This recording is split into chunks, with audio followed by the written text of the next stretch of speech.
श्रीलम्बोदरस्तुतिः। श्रीगणेशाय नमः। लम्बोदर नमस्तुभ्यं सततं योगरूपिणे, योगाकार शरीराय योगशान्तिप्रदायिने, विघ्नेशाय महाभक्तानां विघ्नहरणाय च अभक्तानां महाविघ्नकारिणे ते नमो नमः। स्वानन्दवासिने तुभ्यं सदा स्वानन्ददायिने, मूषकवाहनायैव मूषकध्वजवे नमः। अनाथाय गणेशाय सर्वेषां नाथरूपिणे, नाथानां नाथरूपाय विनायक नमोऽस्तुते।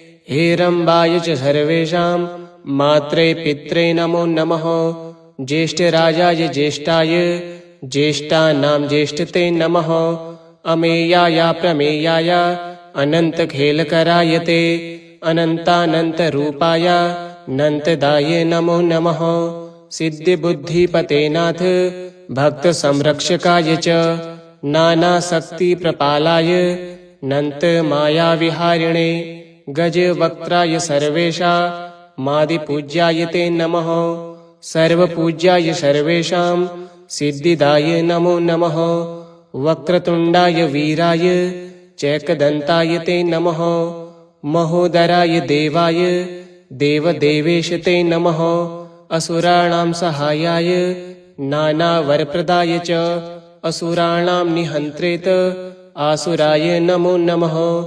ब्रह्मणां पतये तुभ्यं ब्रह्मणां ब्रह्मवादिने, ब्रह्माकाराय वैदुण्डे वेदवेद्याय ते नमः। मनोवाणीविहीनाय मनोवाणीमयाय च, योगेशाय परेशाय सर्वामयविवर्जित, किं स्तुत्वां गणाधीश यत्र शान्तिं समागतः। वेदा योगीन्द्रमुखाश्च स्तुवन्तं प्रणमावहे, एवं स्तुतो गणाधीश स्तो जगादमहामुनि। वरं संशृण्वतं विप्रो दास्यामि भक्तियन्त्रितः, भवद्भ्यां यत् कृतं स्तोत्रं तदेव मे प्रियं भवेत्। सर्वसिद्धप्रदं पूर्णं तथा मद्भक्तिदायकम्।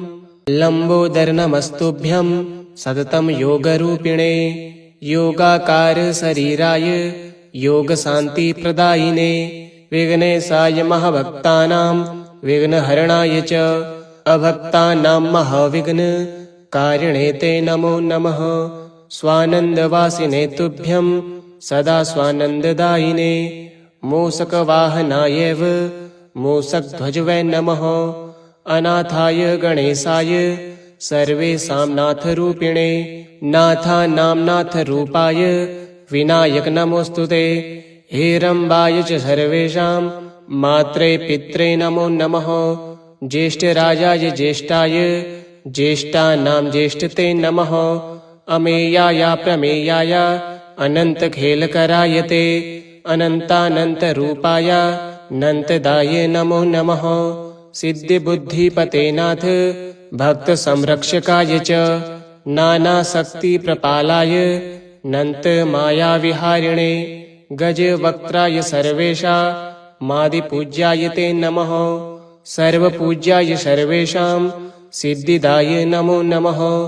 वक्रतुण्डाय वीराय चैकदन्ताय ते नमः। महोदराय देवाय देवदेवेश ते नमः। असुराणां सहायाय नानावरप्रदाय च, असुराणां निहन्त्रेत आसुराय नमो नमः। ब्रह्मणां पतये तुभ्यं ब्रह्मणां ब्रह्मवादिने, ब्रह्माकाराय वैदुण्डे वेदवेद्याय ते नमः।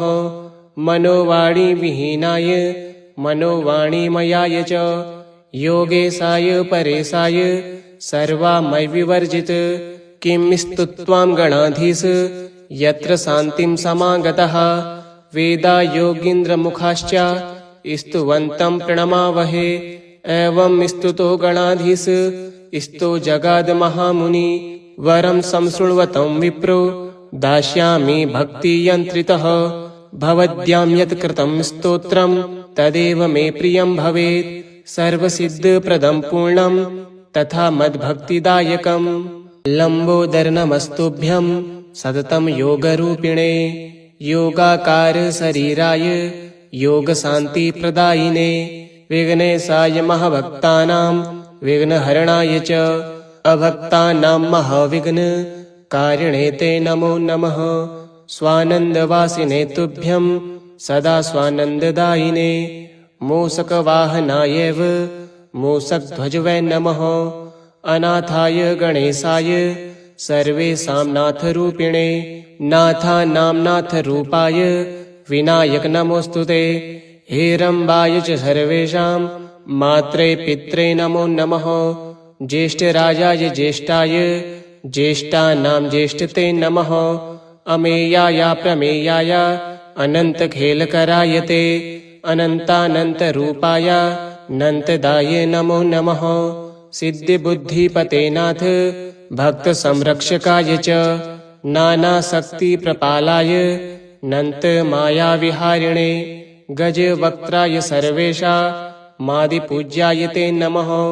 सर्वपूज्याय सर्वेषां सिद्धिदाय नमो नमः। वक्रतुण्डाय वीराय चैकदन्ताय ते नमः। महोदराय देवाय देवदेवेश ते नमः। असुराणां सहायाय नानावरप्रदाय च असुराणां निहन्त्रेत आसुराय नमो नमः। ब्रह्मणां पतये तुभ्यं ब्रह्मणां ब्रह्मवादिने ब्रह्माकाराय वैदुण्डे वेदवेद्याय ते नमः। मनोवाणीविहीनाय मनोवाणीमयाय च योगेशाय परेशाय सर्वामयविवर्जित किं स्तुत्वां गणाधीश यत्र शान्तिं समागतः। वेदायोगीन्द्रमुखाश्च स्तुवन्तं प्रणमावहे। एवं स्तुतो गणाधीश स्तो जगादमहामुनि वरं संशृण्वतं विप्रो दास्यामि भक्तियन्त्रितः। भवद्यां यत् कृतं स्तोत्रं तदेव मे प्रियं भवेत्। सर्वसिद्धप्रदं पूर्णं तथा मद्भक्तिदायकम्। लम्बोदरनमस्तुभ्यं सततं योगरूपिणे योगाकार शरीराय योगशान्तिप्रदायिने विघ्नेशाय महाभक्तानां विघ्नहरणाय च अभक्तानां महाविघ्नकारिणे ते नमो नमः। स्वानन्दवासिने तुभ्यं सदा स्वानन्ददायिने मूषकवाहनायैव मूषकध्वजवै नमः। अनाथाय गणेशाय सर्वेषां नाथरूपिणे नाथानां नाथरूपाय विनायक नमोऽस्तुते। हेरम्बाय च सर्वेषां मात्रे पित्रे नमो नमः। ज्येष्ठराजाय ज्येष्ठाय ज्येष्ठानां ज्येष्ठते नमः।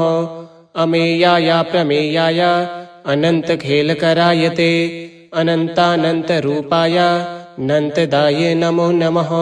सिद्धिबुद्धिपते नाथ भक्तसंरक्षकाय च नानाशक्तिप्रपालाय नन्तमायाविहारिणे गजवक्त्राय सर्वेषां मादिपूज्याय ते नमः।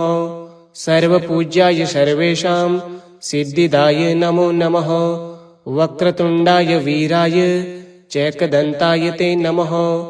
महोदराय देवाय देवदेवेश ते नमः। असुराणां सहायाय नानावरप्रदाय च असुराणां निहन्त्रेत आसुराय नमो नमः। ब्रह्मणां पतये तुभ्यं ब्रह्मणां ब्रह्मवादिने ब्रह्माकाराय वैदुण्डे वेदवेद्याय ते नमः। मनोवाणीविहीनाय मनोवाणीमयाय च योगेशाय परेशाय सर्वामयविवर्जित किं स्तुत्वां गणाधीश यत्र शान्तिं समागतः। वेदायोगीन्द्रमुखाश्च स्तुवन्तं प्रणमावहे। एवं स्तुतो गणाधीश स्तो जगादमहामुनि वरं संशृण्वतं विप्रो दास्यामि भक्तियन्त्रितः। भवद्यां यत् कृतं स्तोत्रं तदेव मे प्रियं भवेत्। सर्वसिद्धप्रदं पूर्णं तथा मद्भक्तिदायकम्। लम्बोदरनमस्तुभ्यं सततं योगरूपिणे योगाकार शरीराय योगशान्तिप्रदायिने विघ्नेशाय महाभक्तानां विघ्नहरणाय च अभक्तानां महाविघ्नकारिणे ते नमो नमः। स्वानन्दवासिने तुभ्यं सदा स्वानन्ददायिने। मूषकवाहनायैव मूषकध्वजवे नमः। अनाथाय गणेशाय सर्वेषां नाथरूपिणे। नाथानां नाथरूपाय विनायक नमोऽस्तुते। हेरम्बाय च सर्वेषां मात्रे पित्रे नमो नमः। ज्येष्ठराजाय ज्येष्ठाय ज्येष्ठानां ज्येष्ठते नमः। अमेयाय प्रमेयाय अनन्तखेलकराय ते अनन्तानन्तरूपाय नन्तदाय नमो नमः। सिद्धिबुद्धिपते नाथ भक्तसंरक्षकाय च नानाशक्तिप्रपालाय नन्तमायाविहारिणे। गजवक्त्राय सर्वेषां मादिपूज्याय ते नमः। सर्वपूज्याय सर्वेषां सिद्धिदाय नमो नमः। वक्रतुण्डाय वीराय चैकदन्ताय ते नमः। महोदराय देवाय देवदेवेश ते नमः। असुराणां सहायाय नानावरप्रदाय च असुराणां निहन्त्रेत आसुराय नमो नमः। ब्रह्मणां पतये तुभ्यं ब्रह्मणां ब्रह्मवादिने। ब्रह्माकाराय वैदुण्डे वेदवेद्याय ते नमः। मनोवाणीविहीनाय मनोवाणीमयाय च योगेशाय परेशाय सर्वामयविवर्जित। किं स्तुत्वां गणाधीश यत्र शान्तिं समागतः। वेदा योगीन्द्रमुखाश्च स्तुवन्तं प्रणमावहे। एवं स्तुतो गणाधीश स्तो जगादमहामुनि। वरं संशृण्वतं विप्रो दास्यामि भक्तियन्त्रितः। भवद्भ्यां यत् कृतं स्तोत्रं तदेव मे प्रियं भवेत्। सर्वसिद्धप्रदं पूर्णं तथा मद्भक्तिदायकम्। लम्बोदरनमस्तुभ्यं सततं योगरूपिणे। योगाकार शरीराय योगशान्तिप्रदायिने। विघ्नेशाय महाभक्तानां विघ्नहरणाय च अभक्तानां महाविघ्नकारिणे ते नमो नमः।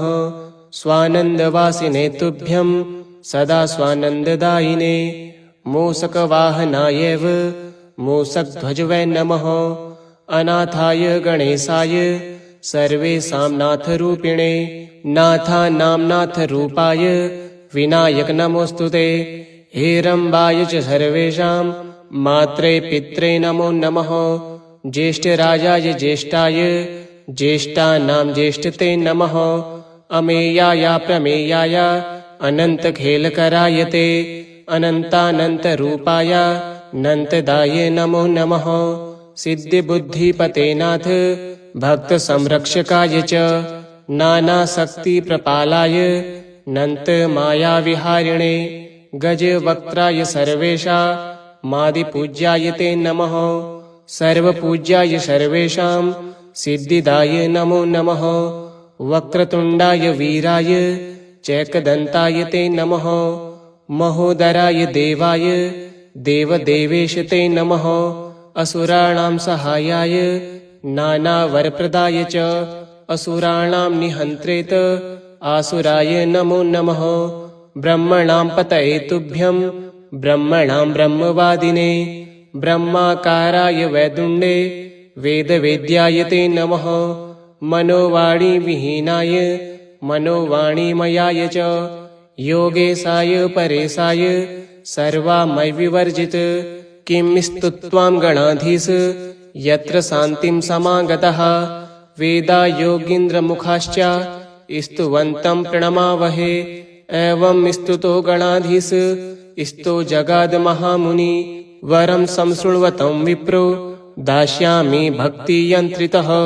भवद्भ्यां यत् कृतं स्तोत्रं तदेव मे प्रियं भवेत्। सर्वसिद्धप्रदं पूर्णं तथा मद्भक्तिदायकम्। लम्बोदरनमस्तुभ्यं सततं योगरूपिणे। योगाकार शरीराय योगशान्तिप्रदायिने। विघ्नेशाय महाभक्तानां विघ्नहरणाय च अभक्तानां महाविघ्नकारिणे ते नमो नमः। स्वानन्दवासिने तुभ्यं सदा स्वानन्ददायिने। मूषकवाहनाय मूषकध्वज वै नमः।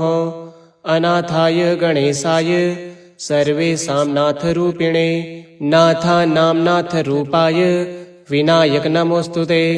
हेरम्बाय च सर्वेषां मात्रे पित्रे नमो नमः। ज्येष्ठराजाय ज्येष्ठाय ज्येष्ठानां ज्येष्ठते नमः। अमेयाय प्रमेयाय अनन्तखेलकराय ते अनन्तानन्तरूपाय नन्तदाय नमो नमः। सिद्धिबुद्धिपते नाथ भक्तसंरक्षकाय च नानाशक्तिप्रपालाय नन्तमायाविहारिणे गजवक्त्राय सर्वेषां मादिपूज्याय ते नमः। सर्वपूज्याय सर्वेषां सिद्धिदाय नमो नमः। वक्रतुण्डाय वीराय चैकदन्ताय ते नमः। महोदराय देवाय देवदेवेश ते नमः। असुराणां सहायाय नानावरप्रदाय च असुराणां निहन्त्रेत आसुराय नमो नमः। ब्रह्मणां पतये तुभ्यं ब्रह्मणां ब्रह्मवादिने ब्रह्माकाराय वैदुण्डे वेदवेद्याय ते नमः। मनोवाणीविहीनाय मनोवाणीमयाय च योगेशाय परेशाय सर्वामयविवर्जित किं स्तुत्वां गणाधीश यत्र शान्तिं समागतः। वेदा योगीन्द्रमुखाश्च स्तुवन्तं प्रणमावहे। एवं स्तुतो गणाधीश स्तो जगाद्महामुनि। वरं संशृण्वतं विप्रो दास्यामि भक्तियन्त्रितः। भवद्भ्यां यत् कृतं स्तोत्रं तदेव मे प्रियं भवेत्। सर्वसिद्धप्रदं पूर्णं तथा मद्भक्तिदायकम्। लम्बोदरनमस्तुभ्यं सततं योगरूपिणे योगाकार शरीराय योगशान्तिप्रदायिने विघ्नेशाय महाभक्तानां विघ्नहरणाय च अभक्तानां महाविघ्नकारिणे ते नमो नमः।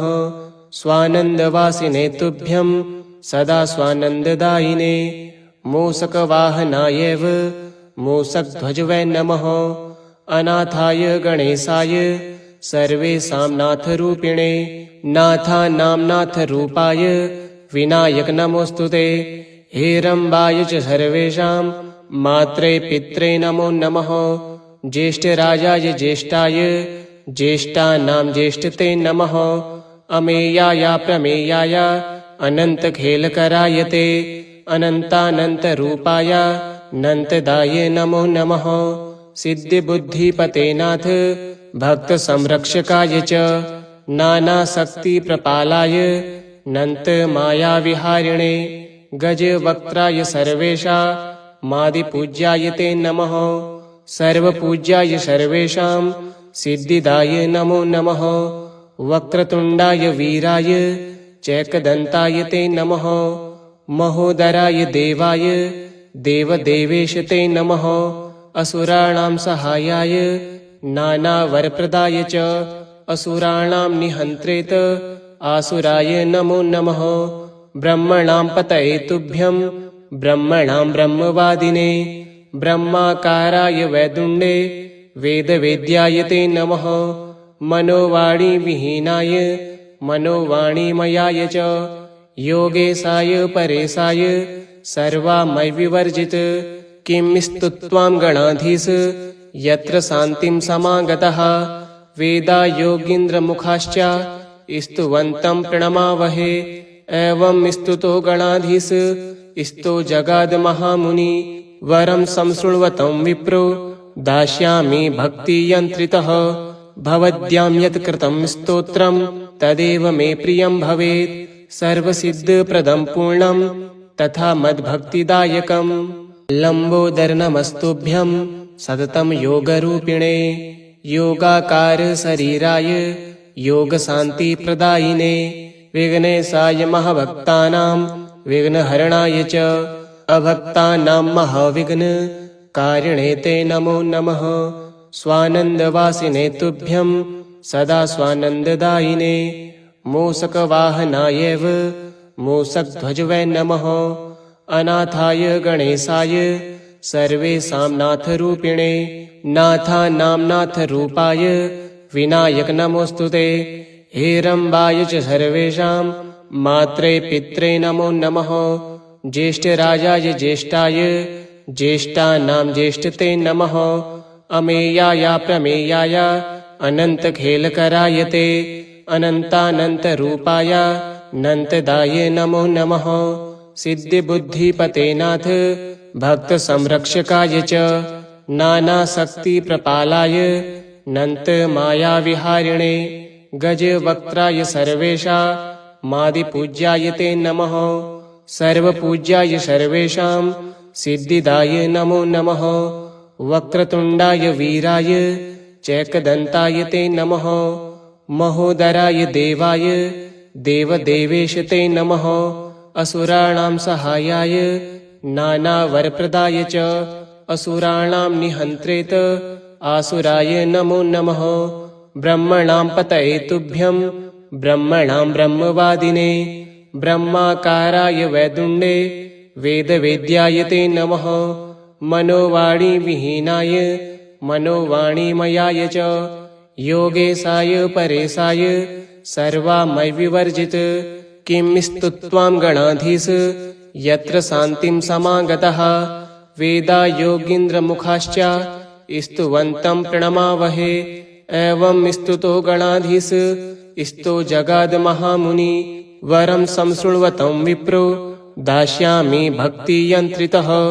भवद्भ्यां यत् कृतं स्तोत्रं तदेव मे प्रियं भवेत्। सर्वसिद्धप्रदं पूर्णं तथा मद्भक्तिदायकं। लम्बोदरनमस्तुभ्यं सततं योगरूपिणे योगाकार शरीराय योगशान्तिप्रदायिने विघ्नेशाय महाभक्तानां विघ्नहरणाय च अभक्तानां महाविघ्न कारिणे ते नमो नमः। स्वानन्दवासिने तुभ्यं सदा स्वानन्ददायिने मूषकवाहनायैव मूषकध्वजवै नमः। अनाथाय गणेशाय सर्वेषां नाथरूपिणे नाथानां नाथरूपाय विनायक नमोऽस्तुते। हेरम्बाय च सर्वेषां मात्रे पित्रे नमो नमः। ज्येष्ठराजाय ज्येष्ठाय ज्येष्ठानां ज्येष्ठते नमः। अमेयाय प्रमेयाय अनन्तखेलकराय ते अनन्तानन्तरूपाय नन्तदाय नमो नमः। सिद्धिबुद्धिपते नाथ भक्तसंरक्षकाय च नानाशक्तिप्रपालाय नन्तमायाविहारिणे गजवक्त्राय सर्वेषां मादिपूज्याय ते नमः।